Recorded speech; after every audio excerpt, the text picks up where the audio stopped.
सहनाववतु सहनौ भुनक्तु सह वीर्यं करवावहै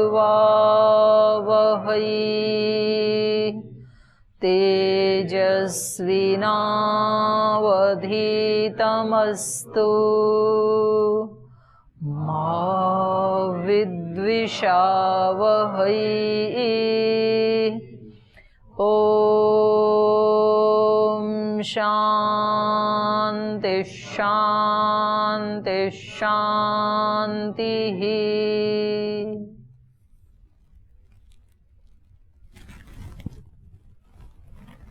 तो यहाँ छांदोग्य उपनिषद में हम जैबली राजा के मुख से और गौतम आरुणि को जो उपदेश दिया जा रहा था, 5 प्रश्न पूछे थे ना उन्होंने, तो उसमें ये 5 अग्नि का उपदेश, उन्होंने जो उपदेश शुरू किया वो पंचाग्नि से शुरू किया। तो पहले द्युलोक को ही एक अग्नि माना और उसमें श्रद्धा की आहुति दी। तो उससे क्या उत्पन्न हुआ? सोम राजा। फिर अंतरिक्ष को ही एक अग्नि माना और उसमें उस अग्नि में किसकी आहुति दी? उस सोम राजा की ही आहुति दी। तो उससे क्या उत्पन्न हुआ? वर्षा। और फिर पृथ्वी को ही एक अग्नि माना और उस अग्नि में उस वर्षा की ही आहुति दी। तो उस वर्षा से क्या उत्पन्न हुआ? अन्न। और फिर पुरुष को ही एक अग्नि माना और उस पुरुष में उस अन्न की आहुति दी।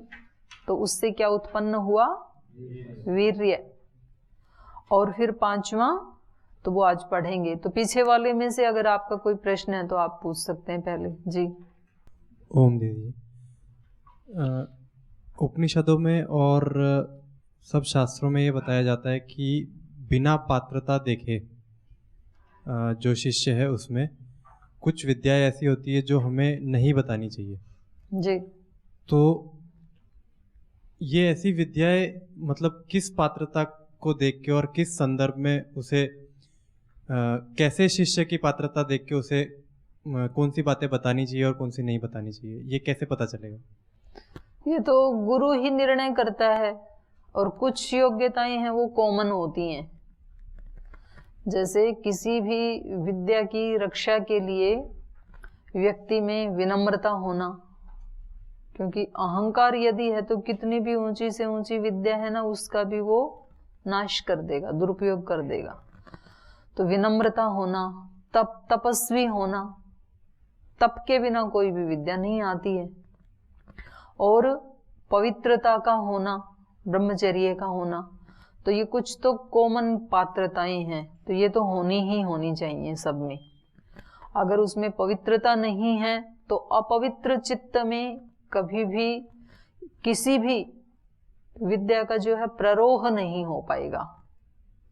कोई उसको ज्ञान मिल भी गया तो वो उसका दुरुपयोग करेगा। फिर जैसे ये अणुबम आदि बनाए हैं तो विद्या है ना, ये बड़ी विद्या है, साइंस है, एक अपने आप में बहुत बड़ी टेक्नोलॉजी है। लेकिन उस व्यक्ति का चित्त पवित्र नहीं था, इसलिए उस विद्या को ऐसे मोड़ पे लेके गया जो सारी मानवता के लिए बहुत घातक सिद्ध हो सकती है।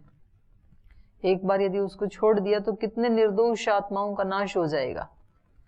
तो चित्त की पवित्रता, वही अणु विद्या किसी ऋषि के हृदय में यदि अभिव्यक्त होती है तो वो फिर इतना ही बड़ा उपकार कर सकता है सारी मानवता का। तो ये कुछ तो कॉमन योग्यताएं हैं जो सब में होनी चाहिए, जो भी उस तरह की विद्या। तो इसलिए ये पहले ना अपने वहां निवास करने के लिए कहते थे। और इन विद्याओं में सबसे बड़ी जो है वो अध्यात्म विद्या है। मैथमेटिक्स भी एक विद्या है, टेक्नोलॉजी तकनीकी भी विद्या है, शल्य चिकित्सा ये भी एक विद्या है, अनेक विद्याएं हैं। धन कमाने की भी एक विद्या है, भाषण देने की भी एक विद्या है, अच्छा व्यवहार करने की भी एक विद्या है। तो ऐसे बहुत सारे लोग आज भी मोटिवेशनल स्पीच देने के लिए लाखों लाखों रुपए लेते हैं एक एक सेमिनार के।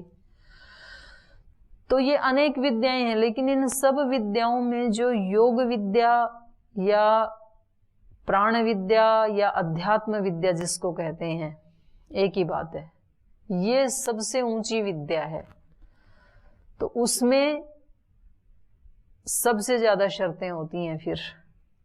तो जो इन विद्याओं के मास्टर थे, इन विद्याओं के मास्टर हैं हमारे ऋषि, क्योंकि ये शब्द विद्या नहीं है, ये जीवन की विद्या, जीने वाली विद्या है।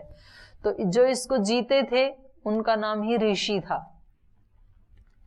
तो क्योंकि उन्होंने उसी प्रक्रिया से उसको पाया है उस विद्या को, तो वो ये विद्या उसी शिष्य को देने के लिए तैयार होते थे जिसको वो पहले अपनी आंखों के सामने वैसा तपस्वी जीवन देख लें। तो वो अपने आश्रम में बुला के कहते थे कुछ थोड़ा अभी रुको, कुछ दिन यहाँ निवास करो, श्रद्धा तप ब्रह्मचर्य का पालन करो, उसके बाद हम आपको पात्र समझेंगे तो विद्या ये देंगे, नहीं तो नहीं देंगे। तो जिसको लेनी होती थी वो फिर करेगा, उसका पालन करेगा। और कोई भी व्यक्ति किसी के पास भी जो विद्या है, तो जिस प्रक्रिया से उस व्यक्ति ने उसको पाया है उसी प्रक्रिया से ही वो दूसरे को गुजारेगा। ये किसी भी विद्या के लिए नियम है। जैसे योग विद्या मान लो एक आसन प्रतियोगिता आदि ही सिखानी है, तो किसी व्यक्ति ने जो इसका मास्टर है तो उसने देखा कि वो 10, 15, 20, 25, 30 वर्ष से लगातार इसका अनुष्ठान कर रहा है, तब कहीं जाके वो आज इस स्थान पे पहुंचा है। तो जो उस विद्या को लेना चाहेगा उस व्यक्ति को क्या कहेगा ये व्यक्ति कि आप भी रोजाना इतने घंटे इसका सतत अनुष्ठान करें। ऐसा नहीं कि कभी महीने 20 दिन में एक बार कर लेंगे जी हम तो फिर आप मास्टर नहीं बन सकते। महीना 20 दिन में एक दिन आप करें, ये भी ऑप्शन है आपके पास, लेकिन तब आपको वो योग विद्या इतनी सी आएगी, तब आप उसके मास्टर नहीं बन सकते। और दूसरा है कि ये व्यक्ति आगे इसका उद्देश्य क्या है, इसका भाव क्या है, वो भी वो देखते थे। अगर कोई अपने ही अहंकार को, अपने ही बिजनेस को बढ़ाने के लिए यदि ये विद्या लेना चाहते हैं तो ये इस विद्या का फिर दुरुपयोग है। जैसे हम भी आजकल अपना यहाँ प्रशिक्षण शिविर, यहाँ अभी तक कई लाख व्यक्ति प्रशिक्षण ले चुके हैं पतंजलि योगपीठ में, लेकिन उस प्रशिक्षण के लिए हम आने की अनुमति उन्हीं लोगों को देते हैं, यहाँ ट्रेनिंग लेने की अनुमति उन्हीं लोगों को देते हैं जो आगे चल करके फ्री ऑफ कॉस्ट योग की सेवा करना चाहते हैं। अगर कोई अपना कोई खोलना चाहते हैं स्टूडियो या फीस आदि लेना चाहते हैं तो उनको हम यहाँ ट्रेनिंग देने की अनुमति नहीं देते हैं, क्योंकि हमारा मिशन क्या है, फ्री सेवा करें। क्योंकि स्वामी जी भी अपने शिविर फ्री लगाते हैं सब जगह। तो ये योग विद्या जो ऋषियों की विद्या है, इसको फ्री सब तक, क्योंकि सब उसके हकदार हैं, सब ऋषि संतानें हैं, तो सब तक वो फ्री जाए। तो वो ये भी देखते थे कि इस व्यक्ति का आगे उद्देश्य क्या है, ये क्यों पढ़ना चाहता है, इससे क्या करना चाहता है वो। कुछ ऐसे भी सेंटर हैं कि जो स्वयं भी फीस लेके सिखाते हैं और आगे उस व्यक्ति को भी फीस लेकर के उस विद्या को बढ़ाने की अनुमति देते हैं। तो वो कहते हैं कि कोई बात नहीं, हमें उसकी आवश्यकता है धन की, और इस व्यक्ति को भी आवश्यकता है, और जिन व्यक्तियों के पास धन है उनसे यदि धन लेकर के भी ये विद्या उनको दी जाए तो भी उनके लिए कल्याणकारी है। तो इस दृष्टि से भी वो उनको देते हैं। तो वो कौन गुरु किस उद्देश्य से वो देना चाहता है वो खुद ही देखेगा, उसका क्या मिशन है उस गुरु का, और उस मिशन के अकॉर्डिंग इस शिष्य में पात्रता है कि नहीं है। तो फिर वो सब देख करके वो देते थे अनुमति जी। और प्रणाम दीदी जी। दीदी जी, यहाँ पर गौतम शब्द आया है, तो ये कौन से गौतम हैं?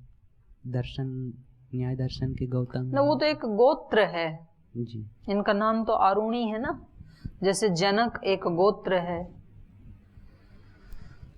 तो अब उसमें कई जनक हैं। जैसे उपनिषद में भी एक जगह आया है ना, जनक का संवाद, तो ये जो जनक हैं, ये जिनका याज्ञवल्क्य के साथ संवाद हो रहा है, वो सीता जी के पिता नहीं हैं।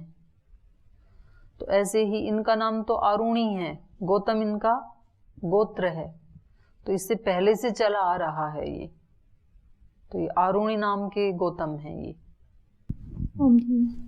दीदी, यहाँ जो मंत्र विद्या का कहा है कि महान बनने के लिए ये इतने सारी प्रक्रिया को बताए गए हैं, तो ये सारी प्रक्रिया तो सबके लिए अनुकूल नहीं भी पड़ सकता है। तो महान बनने के लिए और क्या क्या उपाय हो सकते हैं अलग से, इसको अगर कोई महान मतलब क्या है, अब ये भी तो स्पष्ट करना पड़ेगा। आपकी महान की क्या परिभाषा है? एक व्यक्ति शरीर से बलवान है तो वो कहता है मैं महान हूं, महान तो है ही। एक व्यक्ति धन से बलवान है, वो कहता है मैं महान हूं, दूसरे भी महान कहते हैं उसको, आप बड़े महान हैं। एक व्यक्ति फिल्मी एक्टर है, वो भी उसको भी महान कहते हैं। एक व्यक्ति क्रिकेट खेलने वाला, उसको भी महान कहते हैं। एक व्यक्ति योगी है, उसको भी महान कहते हैं। तो आप कौन सी महानता के बारे में पूछ रहे हैं? उसका अलग अलग उपाय होगा। फिर ज्ञान की श्रेष्ठता के लिए, तो ज्ञान की श्रेष्ठता है तो फिर वहां पर मंथ पीने से नहीं बढ़ेगा ज्ञान। तो उसके लिए तो फिर इन सारे जो ग्रंथ हैं इनका मंथ पीना पड़ेगा उनको स्मरण करना पड़ेगा, उनके अर्थ को जानना पड़ेगा, फिर उसको स्मरण करके अर्थ जान के उसको जीना पड़ेगा, तो वो महान बनेगा उस दृष्टि से। ऐसे किसी को बल की दृष्टि से महान बनना है तो फिर मंत्र थोड़ी सी सहायता करेगा, औषधियां, पर उस औषधि के साथ साथ फिर उसको व्यायाम, प्राणायाम, दंड बैठक, उचित सोना, उचित जागना, ऐसे वो करेगा तब वो महान बनेगा। तो ये इसका यहाँ पर जो बताया है कि उस बल को बढ़ाने के लिए उससे संबंधित जो भी हैं, क्योंकि यहाँ तो आलंकारिक वर्णन है ना ये, कि जितनी भी औषधियां हैं, और फिर वो बताया कि शुक्ल पक्ष में उस मंत्र को तैयार करे। वो मंत्र तब तैयार करे जब वो औषधियां रस से भरी हों। जैसे अमावस्या को मंत्र तैयार करेगा तो उनमें रस नहीं होता है, प्रकृति का ऐसा नियम है, सारे रस जो है ना वो चंद्रमा की कला के साथ साथ ही पुष्ट होते हैं, तो फिर वो रस नहीं होगा। तो ये हमें जो सारा रस, सारा निचोड़ जैसे शास्त्र का, तो वो कब हमारे अंदर फलीभूत होगा? जब हमारा संकल्प टॉप पे होगा। जिस दिन हम निराशा की घड़ी में हैं उस दिन हमारे अंदर रस नहीं रहेगा, नीरस होंगे तब हम। तो अलग अलग महानता और उसका अलग अलग विधान। और एक प्रश्न था, उस दिन आपने कहा था कि दुख के समय में हमें संकल्प लेना चाहिए, तो हम कभी कभी सुख के समय भी तो संकल्प लेते हैं, तो हाँ ले सकते हैं, उसकी मनाही नहीं है। बस यहाँ इतना ही कहा जा रहा है कि केवल दुख के समय बिखर नहीं जाना है, उसकी मनाही नहीं कर रहे हैं कि आपको जब भी संकल्प लेना है दुख में लेना, ऐसे नहीं कह रहे हैं। गौतम बुद्ध ने तो सुख के समय संकल्प लिया था, उनके सामने तो कोई दुख था ही नहीं ना। और कुछ ऐसे भी ऋषि हुए हैं, जैसे महर्षि दयानंद के गुरुजी थे विरजानंद जी, तो वो तो प्रज्ञा चक्षु थे, तो घर में माता पिता की तो मृत्यु हो गई थी और भाई भाभी ने बहुत उनको प्रताड़ना दी, तो फिर एक दिन ऐसे ही घर से निकल गई गंगा के किनारे चलते चलते, और अंदर से बहुत उनको हर्ट हुआ। तो वो जो एक निराशा का, अमावस्या का समय था, तो वो उन्होंने उसका सदुपयोग किया, उसमें संकल्प लिया उन्होंने। वो उस समय बिखर नहीं गए, आत्महत्या करने की नहीं सोची उन्होंने कि अब जीने से क्या फायदा, चक्षु भी है नहीं, कोई भी संसार में है नहीं, माता पिता भी है नहीं, भाई बहन है वो अपनाते नहीं है, तो क्या फायदा इस जीवन से, ऐसे नहीं सोचा। संकल्प लिया कि भले ही बाहर की आंखें नहीं हैं पर यहाँ की आंखें तो हैं, ज्ञान की आंखें तो हैं। और जिनके पास यहाँ की आंख नहीं है तो ये बाहर की आंख होते हुए भी वो व्यक्ति अंधा ही है, प्रज्ञा चक्षु ही है। और जिसके पास यहाँ की आंखें हैं, बुद्धि की आंखें हैं, ज्ञान की आंखें हैं, उनके पास बाहर की आंखें ना भी हों तो भी वो आंख वालों से ज्यादा कर्म कर जाते हैं। मेरा प्रश्न था कि मतलब जब सुख के समय में संकल्प सुख में भी ले सकते हैं, लेते हैं और दुख में भी लेते हैं, तो उनके परिणाम में कुछ अंतर होता है? नहीं, कोई अंतर नहीं होगा। क्योंकि जब व्यक्ति कोई अपना लक्ष्य निर्धारित कर लेता है ना, तो वो उसकी वही स्थिति होती है। मतलब जो स्थिति महात्मा बुद्ध की थी वही स्थिति इनकी भी थी, स्वामी विरजानंद जी की भी थी, या किसी भी व्यक्ति की। तो दुख में लें या सुख में लें, पर एक बार जब आपने ये तय कर लिया कि इसको अचीव करना है, तो बस फिर व्यक्ति के ना अपने आप ही अंदर से रात दिन फिर वो ही लो लग जाती है। फिर वो उठते बैठते जागते सोते उसका स्वतः ही वहां ध्यान रहता है। और फिर दूसरे जो कभी प्रेरित कर देते हैं वो तो उसमें एक छोंक जैसे है, जैसे दाल में छोंक लगाते हैं ना संस्कार, वैसे है वो, तो बोनस है वो, एक्स्ट्रा है वो। तो बाकी तो अपना जो संकल्प है वही व्यक्ति को आगे लेके जाता है। अपना यदि संकल्प नहीं है तो दूसरों की दी हुई प्रेरणाएं सब फेल हो जाती हैं।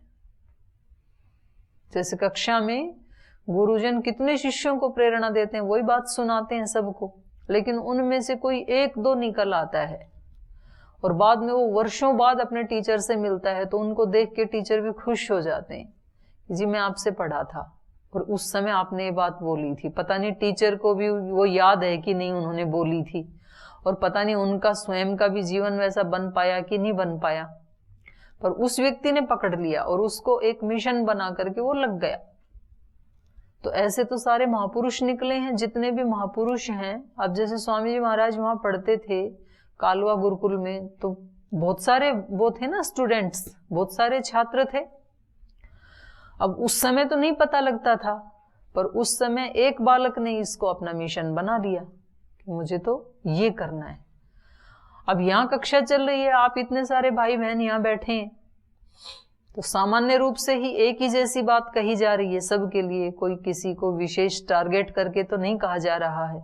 लेकिन आप में से ही कुछ ऐसी महान आत्माएं निकलेंगी, तो कुछ ऋषि बनेंगे, तो कुछ विद्वान बनेंगे, कुछ आचार्य बनेंगे, कुछ बलवान बनेंगे।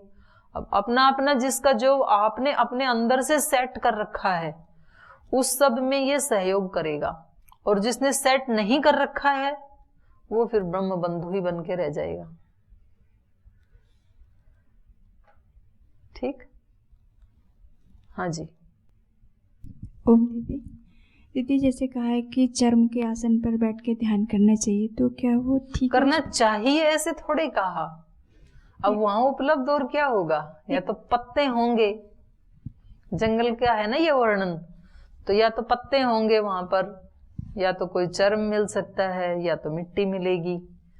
और जैसे इसका विधान है कृष्णार्जुन ऐसे आता है ना, और कुछ लोग मृगछाला आदि ऐसे ऋषियों के नीचे बिछा हुआ देखा भी होगा आपने, तो वो थोड़ी सी मुलायम होती है बस। उस पे बैठना क्या उचित है दीदी? वो चर्म है, स्थिर सुखमासनम चर्म है, तो हमारी ये चर्म नहीं, इसको लेके घूम रहे, इसकी कोई दिक्कत नहीं है, उससे दिक्कत हो रही है। मरे हुए प्राणी की है, बैठने में मतलब आसन में कोई बाधा नहीं आएगी, थोड़ा मुलायम है तो इसलिए। कुछ और भी उसके रीजन होते होंगे, मेन रीजन यही है बस। कुछ आसनों का ये भी होता है ना, वो कुचालक हैं कि सुचालक हैं एनर्जी के लिए, तो वो भी एक रीजन होता है। तो ये 4 अग्नियां कल बताई थी। ऐसे ही फिर 5वीं स्त्री के बारे में बताया था कि स्त्री भी एक अग्नि ही है। योषा वाव गोत्तम अग्नि तस्य उपस्थ एव समित उपमंत्रयते स धूमः योनि अर्चिहि यदंतः करोति ही ते अंगारः अभिनंदा विस्फुलिंगा। तो ये भी एक 5वीं अग्नि है। तस्मिन एतस्मिन अग्नौ देवा रेतः जुह्वति, और इस अग्नि में, स्त्री रूपी अग्नि में वीर्य को होमा जाता है। तस्य आहुतिर गर्भ संभवति, उस आहुति से फिर इसमें गर्भ की उत्पत्ति होती है। तो 5 अग्नियां बताई थी ना। द्युलोक अग्नि है, उसमें श्रद्धा को आहुत किया तो सोम उत्पन्न हुआ। फिर पर्जन्य को अंतरिक्ष में एक अग्नि माना, उसमें सोम को आहूत किया तो वर्षा की उत्पत्ति हुई। फिर पृथ्वी को एक अग्नि मान करके उसमें वर्षा को आहूत किया तो अन्न की उत्पत्ति हुई। फिर उस अन्न को पुरुष रूपी अग्नि में आहूत किया तो वीर्य की उत्पत्ति होती है। उस वीर्य को स्त्री रूपी अग्नि में आहूत किया तो गर्भ की उपस्थिति होती है। तो ये पांचवी आहुति में, इनका एक प्रश्न था ना कि पांचवी आहुति में जल पुरुष बन करके पुरुष भाषा में कैसे बोलते हैं। तो इस तरह से ये पांचवी आहुति में, ये जब गर्भ उत्पन्न होगा तो ये पांचवी आहुति में पुरुष भाषा बन गई। इति तु पंचम्याम आहुतौ आपः पुरुष वचसो भवन्ति इति। तो कह रहे हैं इस प्रकार से पांचवी आहुति में ये जल मतलब वो आहुति पुरुष वचसे भवन्ति, पुरुष वाणी वाले बन जाते हैं। स उल्बावृतो गर्भः, और वो उल्ब से आवृत गर्भ, उल्ब मतलब झिल्ली, गर्भ झिल्ली से ढका रहता है ना, जेर से। उल्ब आवृतो गर्भ दशवा नववा मासान्तः शयित्वा यावद्वा अथ जायते। तो अब ये जो पांचवी आहुति में गर्भ की उत्पत्ति हुई, ये गर्भस्थ शिशु उल्ब से आवृत रहता हुआ, झिल्ली से आवृत रहता हुआ गर्भ में दशवा नववा 9 या 10 महीने के बाद शयित्वा शयन करके, गर्भ में शयन करके, यावद्वा अथ या इससे भी आगे पीछे जितना भी टाइम उसको चाहिए उतने टाइम में गर्भ में शयन करके जायते उत्पन्न हो जाता है। स जातो यावद आयुषम जीवति तम प्रेतम दिष्टम इत अग्नय एव हरन्ति यत एव इतो यत संभूतो भवति। तो कह रहे हैं अब ये जो उत्पन्न हुआ है बालक, ये यावद आयुषम जीवति, जितने भी आयुष्य तक जीता है, जितने भी समय तक ये जीता है, तो इसके जीवन के बाद जब ये मर जाता है तो तम प्रेतम, उस प्रेत को, प्रेत मतलब जिस आत्मा ने शरीर को छोड़ दिया है उसको प्रेत कहते हैं। तम प्रेतम, उस प्रेत को, दिष्टः इतः अग्नय एव हरन्ति। दिष्टम, दिष्टम माने निर्दिष्टम, निर्दिष्ट स्थान में, इतः यहाँ से, अग्नय एव हरन्ति, अग्नियां ही लेके जाती हैं उस प्रेत को भी। यहाँ से मरने के बाद अग्नियां ही निर्दिष्ट स्थान पर लेकर के जाती हैं। यत एव इत, क्योंकि ये अग्नियां ही तो उसको यहाँ लाई थी, द्युलोक अग्नि था ना, तो वहां से अग्नि की यात्रा शुरू हुई। अग्नि से, द्युलोक से फिर अंतरिक्ष वाली अग्नि में आया सोम, और फिर अंतरिक्ष से सोम वर्षा बन के पृथ्वी रूपी अग्नि में आया, पृथ्वी रूपी अग्नि से फिर पुरुष रूपी अग्नि में आया, पुरुष रूपी अग्नि से फिर स्त्री रूपी माँ रूपी अग्नि में आया, और फिर यहाँ से भी ये अग्नियां ही इसको लेके जाती हैं, क्योंकि वहां से भी अग्नियां ही लेके आई थी। तो मरने के बाद भी फिर उसको अग्नि में ही जला देते हैं ना। तो कहा तम प्रेतम दिष्टम इत अग्नय एव हरन्ति यत एव इत, कहाँ लेके जाती हैं? जहां से वो आया था। यत एव इतः, इतः माने आया था, जहां से ये आया था वहीं ले जाती हैं। यत संभूतो भवति, क्योंकि ये पैदा भी किससे हुआ था? अग्नि से ही। स्त्री भी एक अग्नि है ना। यत संभूतो भवति, अग्नि से ही पैदा हुआ था, अग्नि से ही आया था, अग्नि ही अब इसको वापस वहीं पर लेके जाती हैं। तद य इत्थम विदुहु ये च इमे अरण्ये श्रद्धा तप इति उपासते ते अर्चिषम अभिसंभवन्ति। अर्चिषः अन्नः, अन्नः आपूर्यमाणं पक्षम, आपूर्यमाण पक्षात् यान षड उदंग इति मासान तान। तद ये इत्थम विदु, तो इस चक्र को जो जानते हैं, जैबली राजा बता रहे हैं गौतम ऋषि को कि हे ऋषि, तद ये इत्थम विदु, जो इस रूप में इस आवागमन के चक्र को जानते हैं, कहाँ से आता है कहाँ जाता है। इन्होंने यही पूछा था ना, पहला प्रश्न इनका क्या था कि ये सारी जो आत्माएं हैं ये कहाँ से आती हैं, ये पहला प्रश्न था। तो कहाँ से आती हैं ये चक्र इन्होंने बताया, द्युलोक की अग्नि से शुरू होकर के माँ रूपी अग्नि तक, और फिर यहाँ से कहाँ जाती हैं ये दूसरा प्रश्न था इनका। तो कहाँ जाती हैं, अग्नि में ही जाती हैं, जहां से आया था वहीं जाता है ये। तो ये फिर दूसरा इसका उत्तर हो गया। 5 प्रश्न थे ना, और तीसरा था कि वो भरता क्यों नहीं है। तो ये चल रहा है क्रम, 5 का उत्तर देंगे ये। तो कहा कि इस तद यह इत्थम विदु, जो इस आवागमन के चक्र को जानते हैं।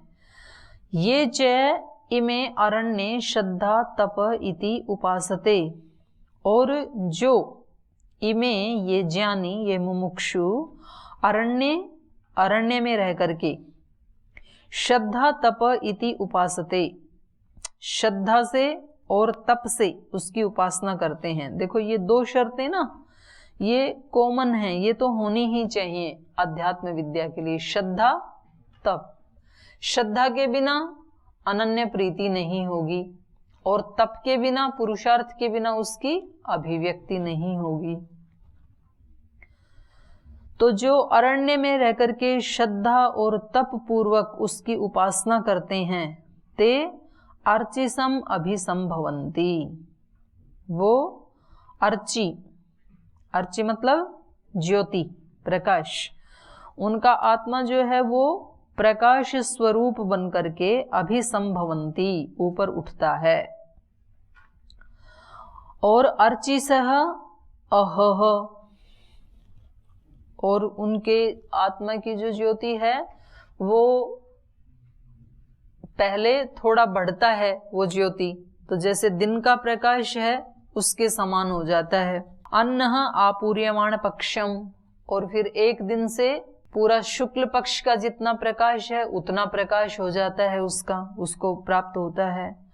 आपूर्यमाण पक्षात, और एक पक्ष से, शुक्ल पक्ष से, षड उदंग मासांतान, जो 6 उत्तरायण के मास हैं, उदंग मतलब उत्तरायण ऊपर वाले, तो जो 6 उत्तरायण मास का जो प्रकाश है उस प्रकाश को ये प्राप्त करता है। और मासेभ्यः, उन 6 उत्तरायण के मास के बाद, मासेभ्यः संवत्सरम, संवत्सर के प्रकाश को प्राप्त करता है। संवत्सराद आदित्यम, संवत्सर के प्रकाश से फिर आदित्य के प्रकाश को प्राप्त करता है। आदित्यात चंद्रमसम, आदित्य के प्रकाश से फिर आदित्य के ऊपर भी जो चंद्र लोक है उस चंद्रमा के प्रकाश को प्राप्त करता है। चंद्रमसो विद्युतम, और चंद्रमा से भी ऊपर फिर विद्युत के प्रकाश को प्राप्त करता है। तत्पुरुषो अमानवः, और फिर उस विद्युत लोक में के प्रकाश को प्राप्त करके ये जो पुरुष है ये अमानवः, फिर ये प्रकाश स्वरूप ही बन जाता है, मानव नहीं रहता है फिर इतने प्रकाश को प्राप्त करने के बाद। स एनान ब्रह्म गमयति, और फिर वो जो ज्योति स्वरूप ऐसा जो योगी है ऊर्ध्वरेता, जिसने उस लोक को प्राप्त कर लिया है, वह एनान, इन सब आत्माओं को भी, जो नीचे रह गई हैं, बच गई हैं, इन आत्माओं को भी ब्रह्म गमयति, ब्रह्म को प्राप्त करवाता है। दूसरों को भी प्रेरणा मिलती है ना, एक व्यक्ति को देखते हैं तो जब गुरुकुल में कोई एक दुबला पतला ब्रह्मचारी व्यायाम प्राणायाम करके बलवान बन जाता है तो दूसरों को भी प्रेरणा मिलती है हम भी करें, वो बलवान बनता है, फिर प्रतियोगिताएं जीतता है और ऐसे कठिन कठिन व्यायाम एक्सरसाइज आदि कर लेता है, तो फिर दूसरे भी उससे प्रेरणा लेके वो कहते हैं हम भी ऐसे ही करें। जब कोई सामान्य बुद्धि वाला ब्रह्मचारी पुरुषार्थ कर करके और तप कर करके बहुत कुछ स्मरण कर लेता है, शास्त्र स्मरण कर लेता है, तो दूसरों को भी प्रेरणा मिलती है कि हम कम से कम एक दो तो स्मरण करें। तो ये जो दर्शन स्मरण या गीता उपनिषद स्मरण करने का जिन्होंने संकल्प लिया है तो अपना तो लाभ करेंगे ही, लेकिन इसका अतिरिक्त लाभ ये भी है कि आप दूसरों को भी एक दिशा दे रहे हैं।